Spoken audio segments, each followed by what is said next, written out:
বিয়ের পর মেয়েরা বাবার বাড়িতে ঈদ করতে পারবে না, এটা কোথায় লেখা আছে? সামাজিকতার দোহাই দিয়ে আর কতদিন মুখ লুকিয়ে থাকবেন?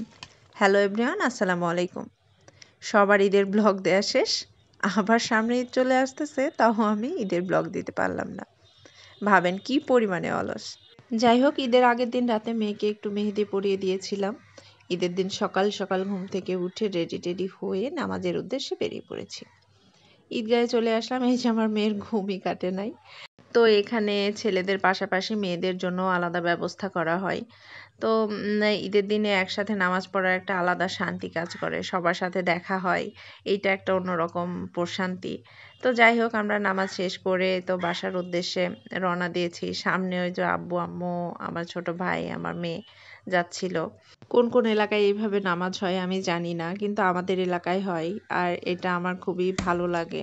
তারপর বাসায় এসে কুরবানির কাজটা আগে শেষ করে ফেললেন আব্বু। তারপর সবাই মিলে মাংস কাটাকাটি করছিল। আর কুরবানি ঈদে মাংস না কাটলে কেমন কোরবানি ঈদ মনেই হয় না। তো কে কে কুরবানি ঈদে মাংস কাটেন অবশ্যই জানাবেন। আমি নিজেও মাংস কাটছিলাম, আর মাঝে মাঝে একটু করে ছোট ছোট ভিডিও ক্লিপ নিচ্ছিলাম, যাতে পরবর্তীতে আপনাদের সাথে শেয়ার করতে পারি। ওইভাবে তো সব ভিডিও করা হয় নাই, যতটুকু পেরেছি করে রেখেছিলাম সেগুলোই এখন দিচ্ছি। তো এখানে ভাগ বন্টন শেষে এই তো আম্মু রান্না বান্না করতে চলে এসেছে।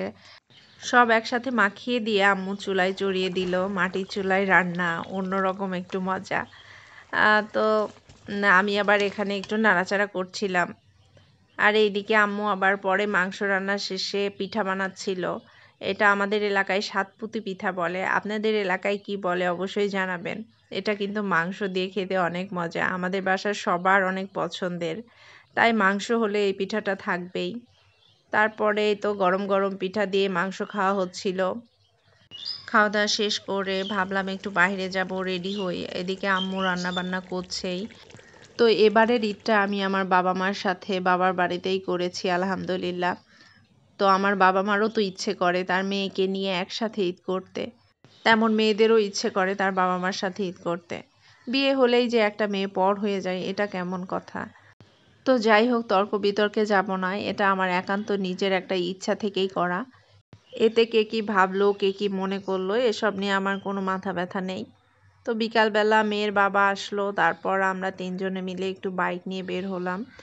এই যে আমাদের ব্রিজে এত পরিমাণে ভিড় ছিল যে আমরা দাঁড়ানোর সুযোগই পাই নাই, এত ভিড়। তো আমরা এই জন্য অন্যদিকে একটু ঘোরাঘুরি করলাম, ঘোরাঘুরি করে তো আবার সন্ধ্যাও লেগে আসছিল, তাই বেশি সময় আর বাহিরেও ছিলাম না, যেহেতু অনেক ধকল গেছে সারাদিন। তো সব মিলিয়েই তো এটা আলহামদুলিল্লাহ ভালোই কেটেছে। তো আপনাদের কেমন লাগলো অবশ্যই জানাবেন। আজকের মতো এই পর্যন্তই, আল্লাহ হাফেজ।